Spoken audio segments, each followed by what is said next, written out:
नमस्कार, यही सच है में आपका स्वागत है। मैं हूं आजाद खालिद, आपका मेजबान, और लेकर हाजिर हूं यही सच है।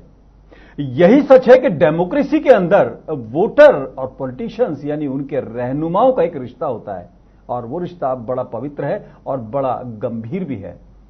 लोग वोटर के तौर पर जब लाइन में लगकर अपने नेता को चुनते हैं तो 5 साल तक उस पर आंख मीच के भरोसा करते हैं और ये कोशिश करते हैं कि वो अपने पसंदीदा नेता को चुने, चाहे बारिश आए, आंधी आए, तूफान आए, धूप में खड़े होकर लाइन में लगकर वोटर अपने नेता को चुनते हैं और ये जाहिर करते हैं कि वो अपने पसंदीदा नेता के लिए किसी भी हद तक जा सकते हैं, नारे लगाते हैं, दरिया बिछाते हैं। और अगर साउथ में बात करेंगे, कई बार ऐसा भी हुआ कि अपने नेता को लेकर लोगों का फैनेटिज्म जो है बहुत देखने को मिला। लेकिन इसी डेमोक्रेसी में नेता और वोटर का एक नया रिश्ता सामने आ रहा है, जिसका सबूत दिल्ली से लेकर मध्य प्रदेश तक आज ही देखने को मिला। मध्य प्रदेश के नागदा में एक विधायक जब अपनी जनता के बीच में पहुंचे तो वहां पर वोटर्स ने, या उनके जिसे कहना चाहिए जो लोग चुनते थे, उन्होंने उनके गले में जूते की माला डाल दी। और दिल्ली के अंदर मुख्यमंत्री के ऑफिस में, सचिवालय में घुसकर एक शख्स ने बाकायदा अपनी नाराजगी का इजहार किया और उनकी आंखों में मिर्चें डाल दी और यह कहा कि इन्होंने धोखा किया है। हालांकि केजरीवाल साहब जो हैं दिल्ली के मुख्यमंत्री, शायद जनता की नाराजगी का रिकॉर्ड बना सकते हैं। कभी उन पे जूते फेंके गए, कभी स्याही फेंकी गई, ये तो बहुत बार हुआ, लेकिन कोई इसमें अछूता नहीं है। चाहे वो पी चिदम्बरम साहब हो, चाहे वो कोई बड़ा नाम हो, आडवाणी साहब के खिलाफ भी एक तरह से प्रदर्शन हुआ, उसके अलावा और भी कई लोग हैं जिनका नाम इसमें उछला, और नीतीश कुमार का भी नाम जो सुशासन बाबू के नाम से मशहूर है, उनको भी लेकर जनता ने अपनी नाराजगी का इजहार किया।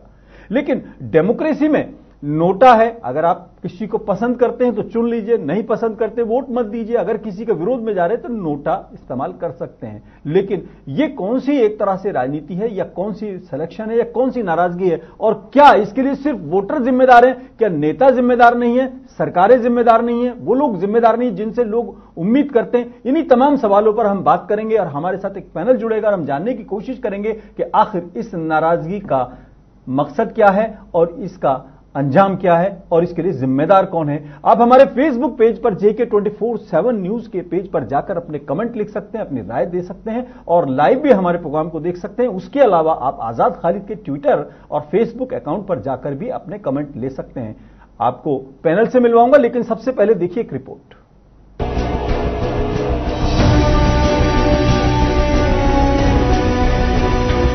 चुनाव के दौरान आपको कुछ ऐसे ही नजारे खूब देखने को मिलते होंगे। कोई नेताओं पर जूते चला रहा है तो कोई जूतों की माला पहना देता है, तो कोई स्याही फेंक देता है, तो कोई मिर्च पाउडर आंख में झोंक देता है। अब नेताओं की खैर नहीं, चाहे इसे राजनीतिक हिंसा माने या जनता की नाराजगी, नेताओं को वाकई खबरदार रहने की जरूरत है। सबसे पहले बात करते हैं मध्य प्रदेश की। विधानसभा चुनाव के दौरान नेताओं का कार्यकर्ताओं और वोटरों के पास आने जाने का सिलसिला जारी है।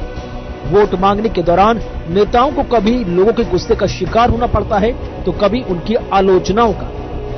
मध्य प्रदेश के नागदा में बीजेपी विधायक और उम्मीदवार दिलीप शेखावत को ऐसे ही एक शख्स के गुस्से का शिकार होना पड़ा। दरअसल बीजेपी विधायक और उम्मीदवार दिलीप शेखावत नागदा में चुनाव प्रचार में जुटे थे, तभी एक व्यक्ति ने उनके गले में जूतों की माला पहना दी। देखिए तस्वीर।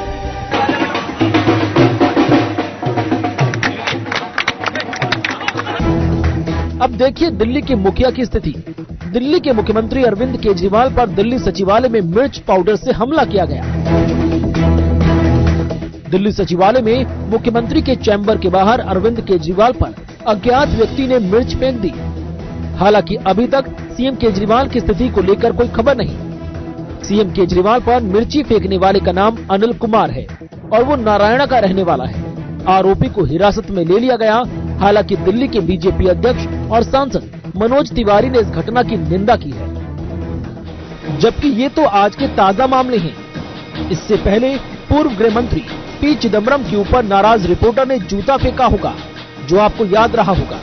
तो जन प्रचार के दौरान मध्य प्रदेश के मुख्यमंत्री शिवराज सिंह चौहान के ऊपर भी भरी सभा में जूता फेंका जाना कौन भूल सकता है।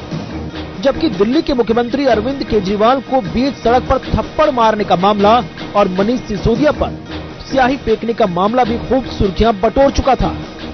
कुल मिलाकर कहा जा सकता है कि नेताओं को झूठे ना तो वायदे करने चाहिए ताकि जनता नाराज हो, और साथ ही ऐसी ओछी राजनीति से बचना चाहिए ताकि कोई नेता किसी की निजी रंजिश का शिकार न हो जाए। Bureau report.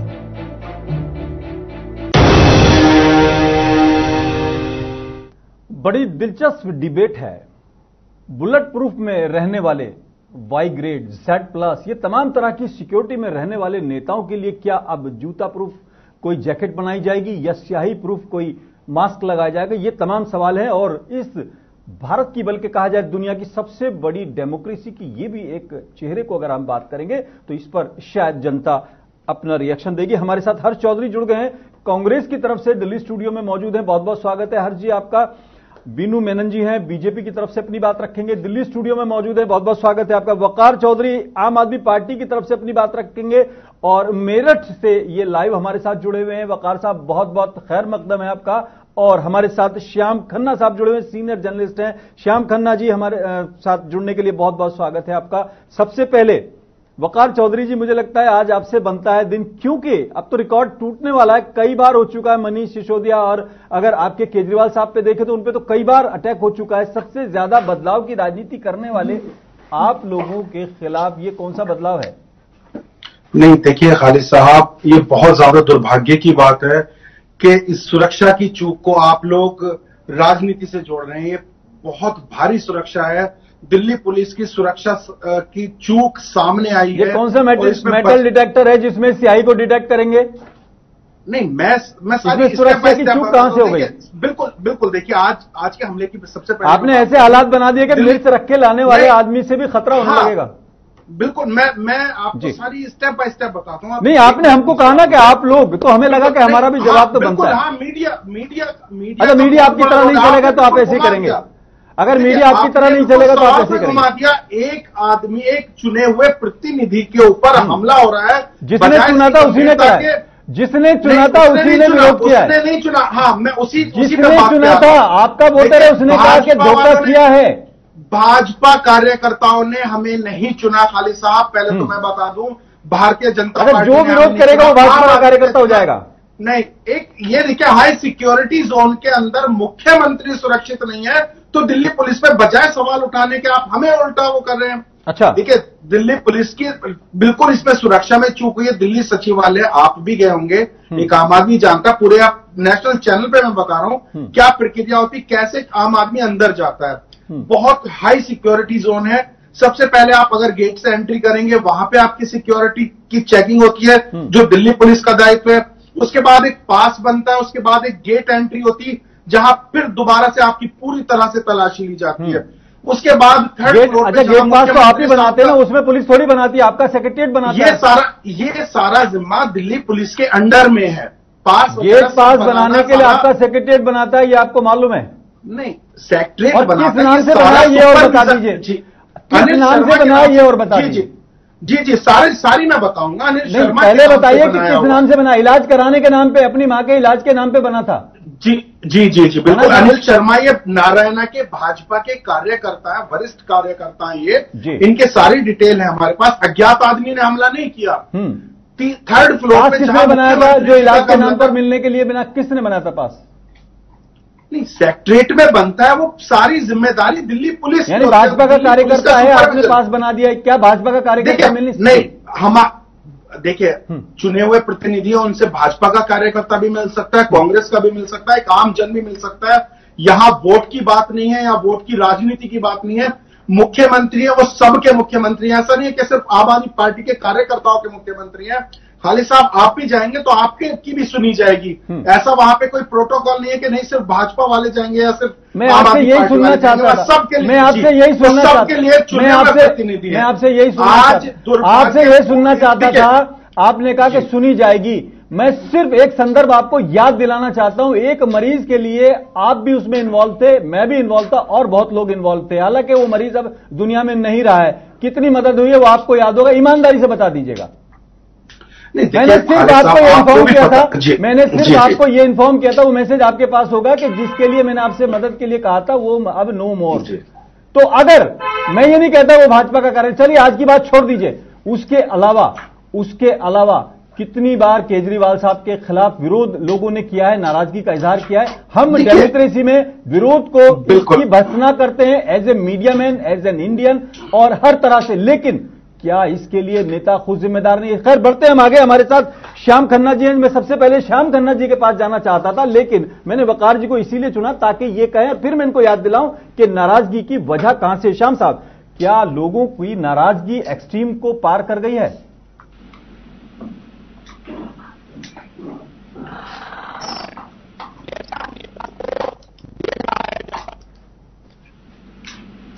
श्याम खन्ना साहब, आपको आवाज मिल रही है?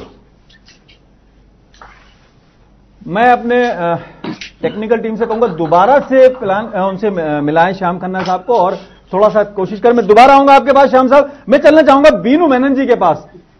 बीनू जी, ये कह रहे हैं कि आपकी चूक है क्योंकि दिल्ली पुलिस की जिम्मेदारी है और पूरी तरह से वकार साहब आपको जिम्मेदार कह रहे हैं कि बीजेपी का कार्यकर्ता था। ऐसा क्यों कराया आपने? देखिए, कोई भी बात शुरू करने से पहले मैं ये कहूंगा कि भाई हम इस चीज की निंदा करते हैं कि इस चुने हुए प्रतिनिधि के साथ ऐसा बदसलूकी जो हुई उसकी हम निंदा करते हैं। दूसरी बात, इनकी जो बात है, कहते हैं ना, ये बीजेपी का कार्यकर्ता, इन्हें सब कुछ सर्टिफाई कर देते हैं। इनके पास जो इनके यहां से जो वर्डिक्ट आ गया ना वो फाइनल होता है। ये अभी आपको मालूम होगा इलेक्शन से पहले इन्होंने शीला दीक्षित को के खिलाफ जो है इन्होंने एक बहुत बड़ा बंडल तैयार किया था और इन्हें करप्ट स्टेट कर दिया था। जब अपने एमएलए के ऊपर बात आती है ये मुकर जाते नहीं, हमने इंक्वायरी कर ली। मैं एक बात बता रहा हूं, इनकी मॉडस ऑपरेंडी की बात बता रहा हूं। को आप कैसे करते, मतलब इनको जो आपके मध्य प्रदेश में विधायक के गले में जूतों की माला डाली है तो इसका मतलब वहां ये सही था और यहां ये सही है? देखिए, मैंने शुरू करते ही यही बोला कि इस चीज की हम निंदा करते हैं, ऐसा नहीं होना चाहिए। ये हमारा अब आप अपने वही वर्ड्स कहिए जो अभी कह रहे थे आप। जी, हम एक सभ्य समाज में रहते हैं, ये नहीं होना चाहिए। नहीं, अभी जो कह रहे थे कि ये इनकी मॉडस ऑपरेंडी है, यानी नहीं मॉडस ऑपरेंडी मैंने किस चीज के लिए बोला? नहीं मॉडस ऑपरेंडी मैंने इसका क्या, कुछ हो जाता है उसके बाद कहते हैं ये बीजेपी का कार्यकर्ता था, ये कांग्रेस का कार्यकर्ता था। भाई सर्टिफिकेशन जारी होता है मध्य प्रदेश में, हमने तो कभी कहा ही नहीं ना। हमने कहा क्या, हमने ऐसा कहा कि भाई आम आदमी का कार्यकर्ता था या कांग्रेस का कार्यकर्ता था? ये तो हमारे वकार भाई कह रहे हैं। देखिए, ये बदसलूकी की जो आदत है ये इनके पार्टी में पहले से ही है। इनके अमानतुल्लाह तो रेगुलर ऑफेंडर है। जब जनता के साथ, दिल्ली की जनता के साथ हमेशा बदसलूकी करते आ रहे हैं, अपने कॉन्स्टिट्यूंसी में बदसलूकी करते आ रहे हैं। साथ में देखिए, अगर एक तरह से देखा जाए, देखिए I do condemn, I do say that it is something which has wrong has happened, पर इनके एमएलए देखिए अमानतुल्लाह ने क्या किया, चुने हुए एमपी को धक्का दे दिया। आपको कैसे नहीं बोल सकते आपके साथ सभ्य व्यवहार होगा? आपके साथ सभ्य व्यवहार होगा ऐसे कैसे मान सकते हैं? कैलाश गहलोत के ऊपर आईएएस ऑफिसर्स के फोरम ने कंप्लेंट किया है विमेन ऑफिसर के साथ बदसलूकी करने का। यानी जो आदमी आपके अमानतुल्लाह ने विमेन के साथ बदतमीजी करी है, जो आदमी आपके, जो पार्टी आपके एमपी के साथ बदतमीजी के साथ, उसके साथ ऐसा ही होना चाहिए। देखिए, चलते हैं हम हर्ष चौधरी के पास। हर्ष जी, कांग्रेस भी ये विरोध झेल चुकी है। पी चिदम्बरम साहब हैं, और भी आपको नाम याद आते चलोगे, मैं नाम न लूं तो ज्यादा बेहतर होगा, आपको खुद याद आ जाए तो ज्यादा बेहतर है। कैसे करेंगे? क्या लोग नाराजगी की अभिहिंता हो गई कि पॉलिटिकल जो लोग हैं खुद जिम्मेदार हैं इसके लिए? नाराजगी जो है उसके लिए जनता का गुस्सा ज्यादा जिम्मेदार है या नेताओं की, जिसे कहते हैं निष्क्रियता, जो एक उम्मीद बनाते हैं फिर बाद में जब कुछ नहीं होता है फिर वो गुस्से की शक्ल में सामने आता है? ये एक बड़ा गंभीर विषय है और लोकतंत्र में हिंसा की कोई जगह नहीं होती है। आज जो ये हुई है घटनाक्रम जो हुआ है, बहुत एक शर्मनाक घटनाक्रम हुआ है, चाहे वो किसी की भी पार्टी का हो। लेकिन विषय सोचने वाला यह है कि जो व्यक्ति वहां जाता है, क्या ये वह आम आदमी है जिस आम आदमी के इशू को लेकर लड़ाई लड़ते हुए माननीय केजरीवाल साहब मुख्यमंत्री बने, या यह वह व्यक्ति है जिसका वकार साहब जिक्र कर रहे हैं कोई षड्यंत्र है, या ये वह व्यक्ति है जो अपनी मां के इलाज के लिए वहां जाता है और नाराजगी में आके वहां पर आंखों में मिर्ची डालता है, या ये वह व्यक्ति है जो वहां जाकर कोई ना कोई षड्यंत्र वहां पर करना चाहता है और वो रोक दिया जाता है। और वह जो उनका जो पास जो इशू होता है, ये भी एक सोचने वाला विषय है कि वो सीएम ऑफिस से ही इशू हुआ है। ये इसके ऊपर जरा जांच होनी चाहिए और जांच में ये जरूर निकलना चाहिए कि इसके पीछे हाथ किसका है, क्योंकि सीधे ऑफिस से ही उसका पास बना हुआ है। वकार साहब, नहीं मैं आऊंगा आपके पास। श्याम जी, आपको आवाज मिल रही है? श्याम खन्ना साहब से नहीं आवाज हमारी जुड़ पा रही है। वकार साहब, बहुत बड़े सवाल हैं, बहुत बड़े सवाल हैं, लेकिन जो मेन बात निकल के आई वो ये आई है कि उम्मीद का डेवलप होना। आम आदमी पार्टी जब आई थी, रामलीला ग्राउंड से उसकी शुरुआत हुई थी, हालांकि उसमें बहुत से लोग थे वो अलग होते चले गए। अन्ना अलग हुए, प्रशांत भूषण, शशि भूषण, किरण बेदी, योगेंद्र यादव, ये तमाम लोग आपको छोड़ते चले गए। अब लग रहा है जनता भी आपको छोड़ती जा रही है। नहीं, देखिए, जनता का छोड़ना नहीं है। अगर पूर्व में हमारी पूर्व प्रधानमंत्री इंदिरा गांधी पे हमला होता है तो क्या वो जनता ने हमला किया था? एक राजीव गांधी एक आतंकवादी हमले के शिकार होते हैं, क्या वो जनता का हमला था? वो जो वहां श्रीलंका में था वो हमला, ये हमला एक सा है, सुयोजित साजिश। नहीं खालिद साहब, हम यही बताना चाहते हैं। वकार साहब, मैं तो जानकारी बढ़ाना चाह रहा हूं। आप जो कह रहे हैं जो श्रीलंका में हुआ था या जो वहां हुआ था, वो और केजरीवाल साहब के पास ये एक सा हमला आपको लगता है? बिल्कुल हमला है ये, बिल्कुल। देखिए, उससे पहले दशहरे वाले दिन मतलब जो केजरीवाल साहब को थप्पड़ लगा वो आतंकवादी हमला है, जो मिर्चें डाली वो आतंकवादी हमला है, जो मनीष सिसोदिया के ऊपर स्याही डाली ये भी आतंकवादी हमला है। वकार साहब, केजरीवाल साहब ने चुनाव जीतने से पहले कहा था कि हम कोई सुरक्षा कवच नहीं लेंगे, हम कोई सिक्योरिटी नहीं लेंगे, हम किसी तरह की पुलिस को अपने साथ नहीं रखेंगे, हम जनता को आने देंगे। उन्होंने बच्चों की कसम भी शायद खाई थी, ऐसा मुझे कुछ ऐसा सुनने में आया। उन्होंने अपना ओपन कार्यालय खोलकर एक बार जन सुनवाई की थी और उसमें उसके बाद आज तक वो ओपन जन सुनवाई क्यों नहीं हुई है? जरा इसका भी आप जवाब दे दें जरा। ठीक है, बिल्कुल। देखिए, ओपन जन सुनवाई आप जाइए मुख्यमंत्री कार्यालय में, सुबह 8:30 बजे से 11 बजे तक रोज मुख्यमंत्री मिलते हैं, आम जनता से मिलते हैं। शायद भारत के इतिहास में पहला ऐसा मुख्यमंत्री होगा। और गाड़ी नहीं लेंगे उससे, खुले दिल से मिलता, गाड़ी नहीं लेंगे, अगर इनोवा जो ले ली उसको सर, और वो भी सर आज के मुद्दे पे बात करिए, फैंसी नंबर का जवाब, वो भी 5 लाख का नंबर लिया है। एक एक बात का जवाब दूंगा। गाड़ी सरकारी है, वो मुख्यमंत्री की निजी कार नहीं है। प्रोटोकॉल आप तो कम्यूट करने के, आपने कहा था मैं कोई सरकारी गाड़ी नहीं लूंगा, वो जी आपने कहा था सरकारी गाड़ी नहीं लेंगे, आप कम्यूट अपने गाड़ी से करेंगे। साथ में फैंसी नंबर लिया है आपने, फैंसी नंबर पे बहुत बड़ा करा, ड्रामा करा, पर खुद मुख्यमंत्री एक नंबर 5 लाख का नंबर लिया आपने। बीनू साहब, आपको गाड़ी लेने से ज्यादा तकलीफ है या एक तरह से सत्ता नहीं आई आपकी, इससे ज्यादा? देखिए, हमें देखिए, मैं आपको बता दूं कि इन्होंने हर जगह जो है जनता को धोखा दिया है, हर चीज में धोखा दिया है। आप इनका कंस्ट्रक्शन लेबर कैंप देख लीजिए, कंस्ट्रक्शन लेबर कैंप देख लीजिए। बीनू जी, आपको लगता है ये जो नाराजगी है ये काम ना करने की नाराजगी थी? हाँ, बिल्कुल है, यही हो सकता है। मध्य प्रदेश में भी, मध्य प्रदेश में क्या हुआ? मध्य प्रदेश में भी आपने काम नहीं किया, इसका मतलब ये एक तरह से देखा जा सकता है। देखिए, मैं आपको बता दूं, जब ये अटैक्स होते हैं, जब ये अटैक्स होते हैं, देखिए मैंने इस पर्टिकुलर अटैक को नहीं, आप एकदम पलटा मार जाते हैं। मैं बता रहा हूं, मैं पूरी बात बता रहा हूं। आपको लगता है कि केजरीवाल ये दोनों हो सकता है, वो काम नाराजगी का भी हो सकता है, मध्य प्रदेश में जो वो भी नाराजगी, ऐसा मानना है? देखिए, मैं आपको बता दूं, ये नाराजगी भी हो सकती है, हर्ष भाई ने अभी कहा नाराजगी हो सकती है, षड्यंत्रकारी हो सकता है, तो कुछ भी हो सकता है। मैं इस पे नहीं बोल रहा आपको, पर अगर आप पूछें तो दिल्ली की जनता तो त्रस्त है इनके, और मध्य प्रदेश के जो मध्य प्रदेश की जनता तो मुख्य क्या कहते हैं, 15 साल से आपकी सरकार है सर जी। आज तो डेवलपमेंट आज हुआ है ना, वो अब बीमारू स्टेट से आज अगर डेवलप स्टेट में आया तो आज हमारी उपलब्धि है। जूते की माला जो है, देखिए, जूते की माला अगर किसी एमएलए पे होती है, देखिए अभी जैसे हर्ष भाई ने बोला, ये षड्यंत्र भी हो सकता है। अच्छा, मतलब वो भी हो सकता है। उनके इनके साथ जो होगा वो नाराजगी, आपके साथ जो षड्यंत्र है। देखिए, अगर रिपोर्ट कार्ड पे चले ना, सर, हम अपने रिपोर्ट कार्ड पे चलता हूं, हम अपने दर्शकों को एक सेकंड मैं रोकना चाहूंगा। मध्य प्रदेश को कैसे लिया है?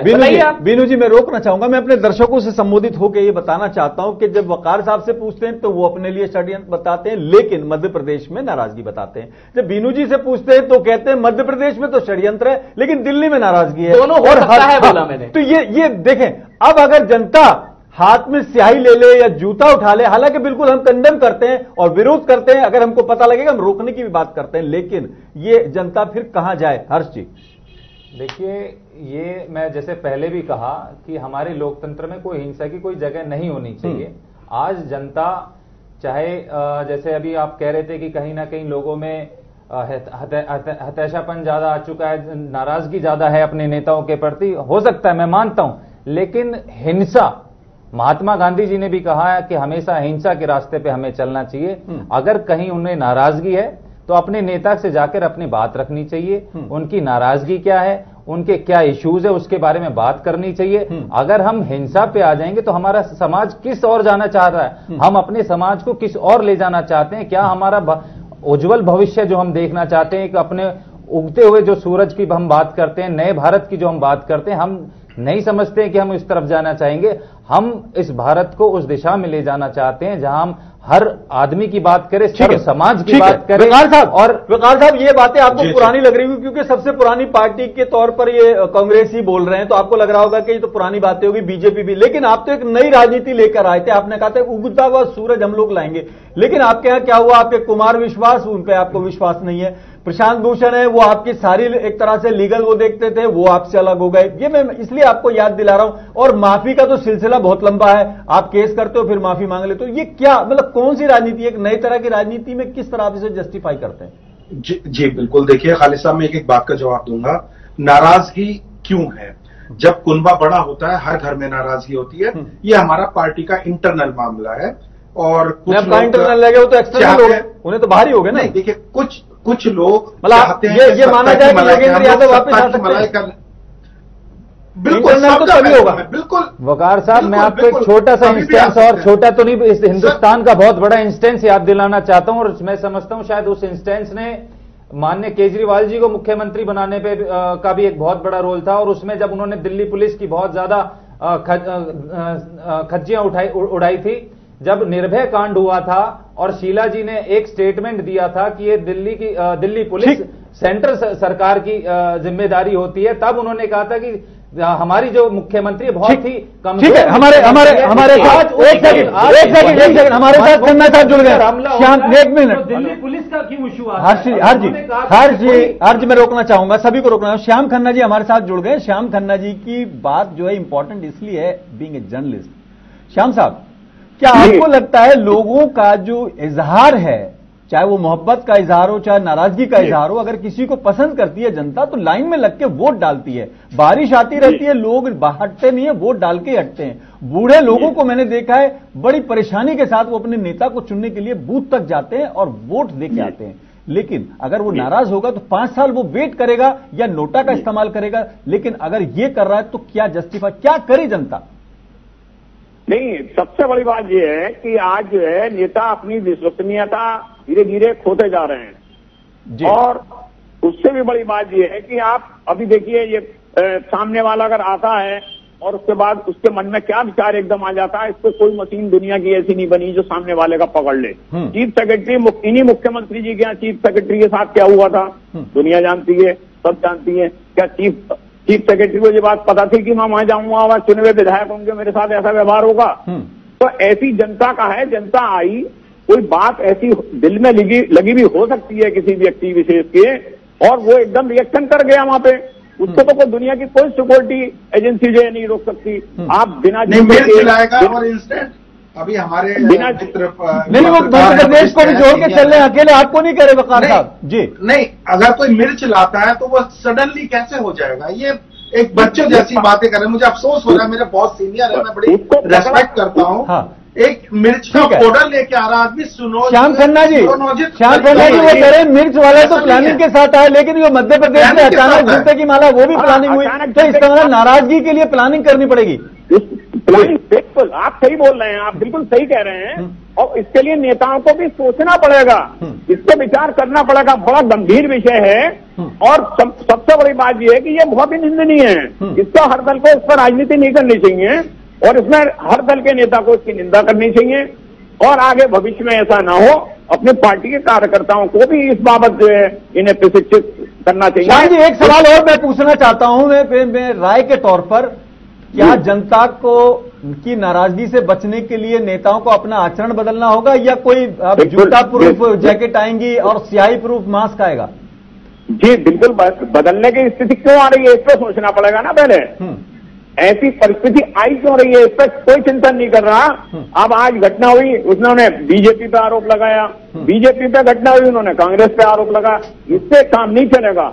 काम चलेगा, इसके ऊपर बहुत रिसर्च करने की जरूरत है। क्योंकि अब जब धीरे धीरे मामले बढ़ने लगे, अभी तक तो जूते तक चल रहे थे, अब मिर्चे तक आ गए, मिर्च से आगे भी बढ़ सकते हैं। कहां तक सिक्योरिटी गार्ड, कहां तक एक आदमी के पीछे एक आदमी नहीं लग सकता।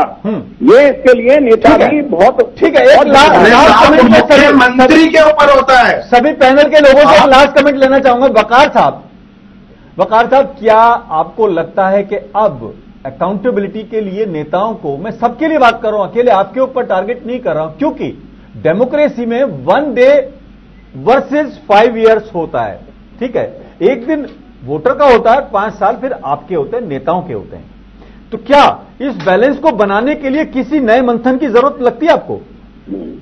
नहीं, देखिए, मंथन होना चाहिए। और खालिद साहब, विरोध प्रदर्शन करने के, विरोध के बहुत सारे अलग तरीके हैं। जब हमारी पार्टी बनी थी तो हमने कांग्रेस का विरोध किया था, सड़कों पे आके हमने विरोध किया था, बिल्कुल खुले में विरोध किया था। किसी को हार्म पहुंचाना, किसी को मारना या किसी पे हमला करना, ये विरोध करने का तरीका नहीं होता। ये तो फिर आप वो गोडसे वाली राजनीति करना चाहते हो, जो गोडसे थे, उन्होंने गांधी जी को गोली मार दी। ये विरोध नहीं था, ये आतंकवाद है। ठीक है, हाँ, ये आतंकवाद है। ये बीजेपी को समझ में आता है। ये बीजेपी और आरएसएस की लोग भी है। ये राजनीति का ये हमारा तुल्ला ने चुने एमपी को धक्का दिया, ये आरएसएस से करवाया उनसे। आपने सेक्रेटरी को असॉल्ट किया, वो आरएसएस से करवाया आपसे। आपने आईएएस ऑफिसर को असॉल्ट किया, आरएसएस से करवाया आपसे। देखिए, मैं आपको बता दूं, आपके सीएम ने खुद कहा है मैं अराजक हूं। आपके सीएम ने कहा है मैं अराजक हूं। आज तक किसी स्टेट में नहीं हुआ। अगर किसी स्टेट में हुआ है वो, अगर वो उन्होंने डेमोक्रेसी के हिसाब से चले हैं। आपके स्टेट के सीएम कहते हैं मैं अराजक हूं, मैं अराजकता करूंगा। हाँ, किस बात पे आपने कहा है? ये आपकी पार्टी कहती है अराजकता की बात। आपके कहते हैं, जब मोदी साहब कहते हैं अराजक लोग आ गए हैं, आपके चुने हुए प्रतिनिधि दूसरे चुने प्रतिनिधि को धक्का दे दें स्टेज से। आप बातें कर रहे हैं, आप सेक्स स्कैंडल्स में फंसे हुए हैं। कोई आपके पास राशन कार्ड बनाना चाहता है, आप उसको फेमस देते हैं आप उनसे। क्या बातें कर रहे हैं आप? और आप सबसे ज्यादा ईमानदार पार्टी बन के आई थी। लेबर स्कैम किसने किया? कॉन्ट्रैक्चुअल लेबर स्कैम किसने किया? राशन स्कैम किसने किया? आपके आधे मोहल्ला क्लिनिक बंद पड़े हैं, आधे मोहल्ले क्लिनिक में खच्चर घूम रहे हैं। इमेजेस आपके आज भी होंगे, इमेजेस आज भी होंगे, मैंने खुद ट्वीट किया है ये। ठीक है, ठीक है, दोनों लोग एक बात फैलाते हैं। ठीक है, लेकिन ये फैक्ट है वकार साहब, आपके खुद सीएम जैसे वो बता रहे हैं, याद दिला रहे हैं कि वो कह रहे थे मैं खुद अराजक हूं। क्या हर्ष जी सर किस राजनीति को जस्टिफाई कर, आपने जिसको कह दिया जनता क्या करे? लास्ट सवाल ये कि जनता आप क्या करे? देखिए, हिंसा का कहीं भी योगदान होना, कहीं भी उसका होना, मैं समझता हूं बहुत ही गलत है। और लेकिन ये एक सोचने वाली बात जरूर है कि इस हमारे राज्य का मुख्यमंत्री पर ही क्यों बार बार ये हादसे होते हैं, या उन्हीं पर ही क्यों ये सब जो लोगों का हिंसा करने का कारण है वो क्या है? दिल्ली पुलिस बिल्कुल ठीक है, अगर दिल्ली पुलिस की चूक है तो एक समय दिल्ली पुलिस के ऊपर क्यों केजरीवाल खन्ना जी वो कहते हैं कि दिल्ली पुलिस की लेकिन क्या एक सेकंड हर्ष चौधरी जी, ठीक है, आप सबकी राजनीति बेनकाब हो गई, किसी की राजनीति क्या कांग्रेस हो क्या जीतू हो। ठीक है, श्याम खन्ना जी, क्या आपको लगता है ये जो एक दूसरे पे आरोप लगा रहे हैं ये बेटर है या आत्ममंथन करें नेता कि आखिर जनता हमसे नाराज क्यों है? ये राजनीति का मुद्दा ही नहीं है, गलत लड़ रहे हैं आपस में। ये तो बड़ा आत्ममंथन इन्हें करना पड़ेगा सबको कि ऐसा पब्लिक इनके साथ, जनता भी तो इन्हीं की है ना। जनता आखिर ये क्यों कर रही है इनके साथ? कहाँ इनकी जनता नहीं कर रही, एक अकेला आदमी कर रहा है। श्याम जी, पहले आप मतलब एक अकेला आदमी 5-6 बार पीट जाता है, ये क्या सवाल हुआ वकार साहब? आपके मुख्यमंत्री के साथ क्यों होता है? आपके मुख्यमंत्री के साथ क्यों होता है? या तो अपेक्षा ज्यादा थी या नाकामियां ज्यादा है? श्याम खन्ना बिल्कुल, दिल्ली पुलिस और भारतीय जनता पार्टी जी घोटाले पे घोटाले करे हैं आपने दिल्ली की जनता को ठगा है। आपने ईमानदार बनकर आए थे। कॉन्ट्रैक्चुअल लेबर स्कैम किसने किया? करोड़ों के समोसे किसने खाए? ठीक है, अपने रिश्तेदार को किसने? श्याम खन्ना जी, लोहे की कंपनी लोहा नहीं करती, पानी फ्री। लास्ट कमेंट में आपसे इसलिए लेना चाहता हूं कि ये तो पॉलिटिकल लोग हैं, बड़े शार्प हैं, कहीं ना कहीं अपने को निकालना चाहेंगे। आपको क्या लगता है जनता क्या करे? ठीक है, तारीफ हुई कहते हैं, आपका खच्चर घूम रहे हैं। ठीक है, वो आप उसको उस पर सड़क पे उतरिए जी। जनता को अपनी बात अपने नेता के साथ बड़ी अच्छी सहूलियत के साथ बहुत अच्छे वातावरण में करनी चाहिए।